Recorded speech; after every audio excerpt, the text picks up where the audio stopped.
Hey, everybody. In this podcast, I want to start talking about where the U.S. Civil War fits in the larger global picture.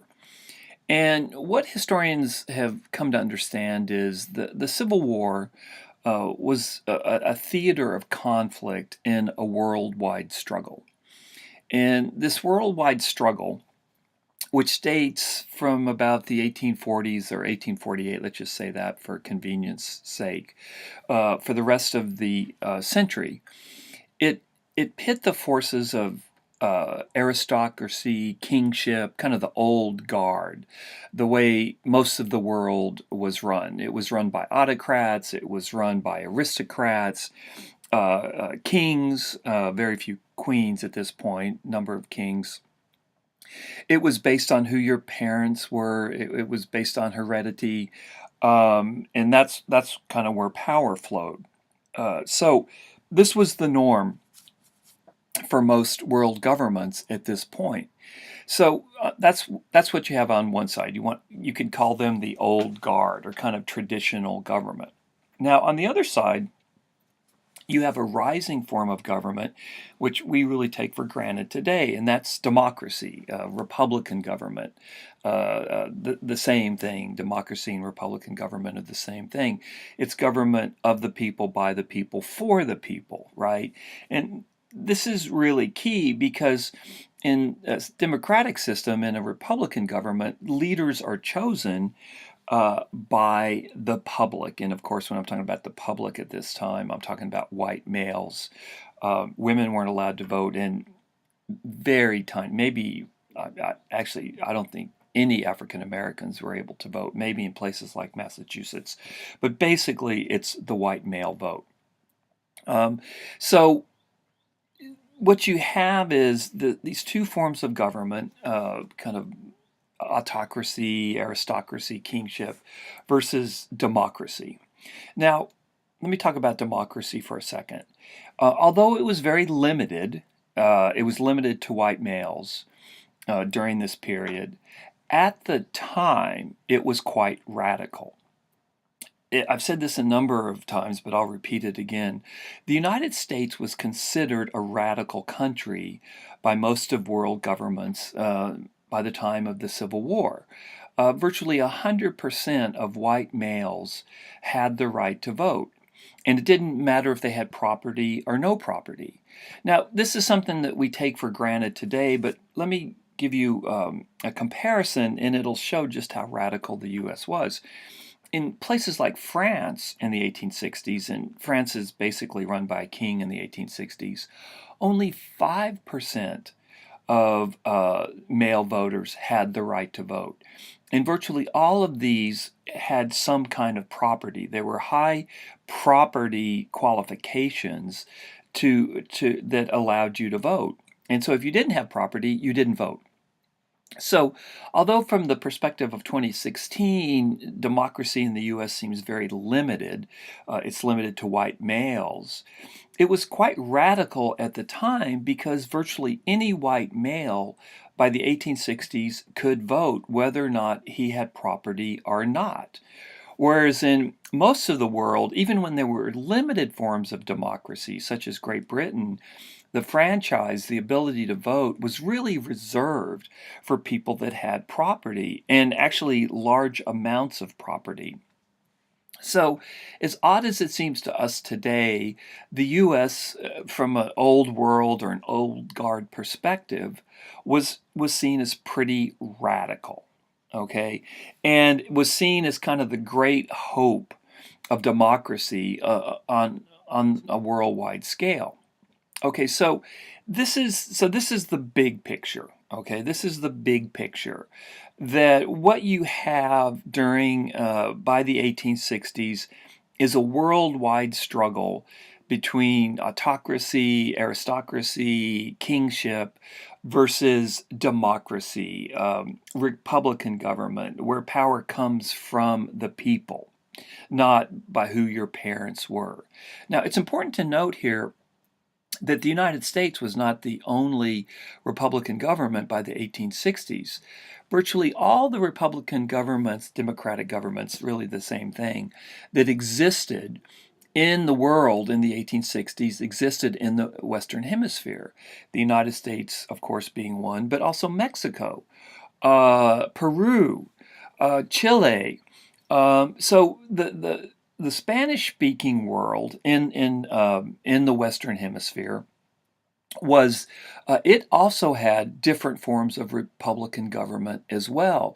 So the Western Hemisphere was really the seat of democracy in the world. There's with just one tiny exception that Doyle talks about in Europe. Almost all the significant Republican governments, democratic governments that existed in the 1860s existed in the Western Hemisphere, most notably the United States. It was the largest one, but also in the Spanish-speaking republics of the New World as well. Okay, so that's kind of laying down a marker. The Western Hemisphere was the home of democracy, both the United States and also Spanish-speaking republics in the New World in the 1860s. Okay, so that's big picture. Okay, now I hope I don't confuse you too much, but before talking about the Civil War, I have to talk about what happens in Europe in 1848. Okay, what you have in 1848 in Europe, there are a number of democratic revolutions that break out in Europe. Remember, every major country in Europe in the late 1840s was run by some kind of monarch. And what you have in 1848, for economic reasons, political reasons, things I can't get into in this course, what you have is a wave of democratic revolutions, not in England, but on the continent. It starts in France, goes to the German-speaking, the smaller German-speaking republics, goes into the Austria-Hungary, which was a large empire at this time, goes into Italy. And so what you have are democratic revolutions in Europe where these folks in Europe, these liberals in Europe, and when I talk about liberals in this context, I'm not talking about a Democrat or Republican, liberal in the sense of what a liberal is in 2016. A liberal in the 1860s context was somebody who supported democratic government. Okay, so it's got a very, very different meaning. A democratic government that was buttressed by a constitution that was written by the people. So it's basically government from the bottom up, not the top down, what you have in the United States. And so you have these revolutions in Europe in 1848, but they're crushed. None of them survive for more than a year. And so what happens beginning in Europe in 1848 with the crushing of these democratic revolutions, it looks like there is a counter-revolution against democratic government that is starting in Europe and is starting to move around the globe.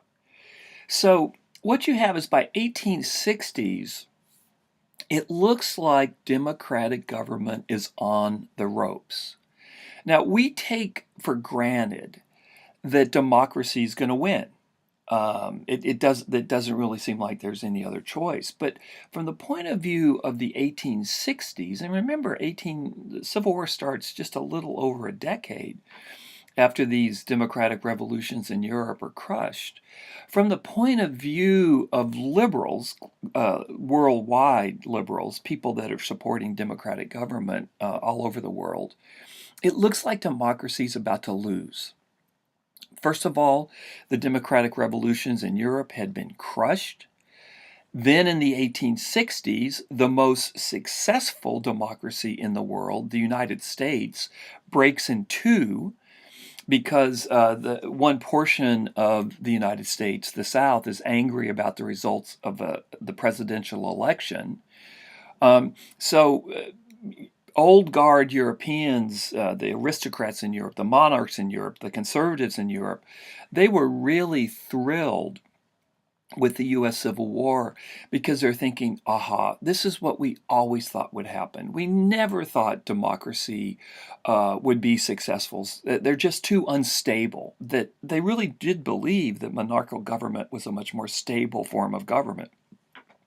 And, we're starting to see, look at the election of 2016. Democratic processes, especially elections, they can actually enhance tensions between people, right? And anyway, so the old guard in Europe, which ran Europe, was very excited in when the Civil War started, because it looked like what they always thought would happen was happening, that the United States would be a failure. That it was a democracy, and democracies are inherently unstable.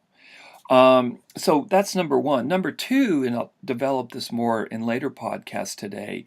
In 1862, Mexico was invaded by European countries, most notably France, and the Republican government in Mexico, for a short period anyway, is deposed. So here's the big picture that I'm trying to get across in this podcast. In the 1860s, what you have is this worldwide struggle of kind of the old guard, monarchy, aristocracy, power by who your parents were, heredity, versus democratic government, government of, by, and for the people. Here's the key point. In the 1860s, it looks like monarchy's going to win, or the old guard is going to win, and democratic government's going to lose.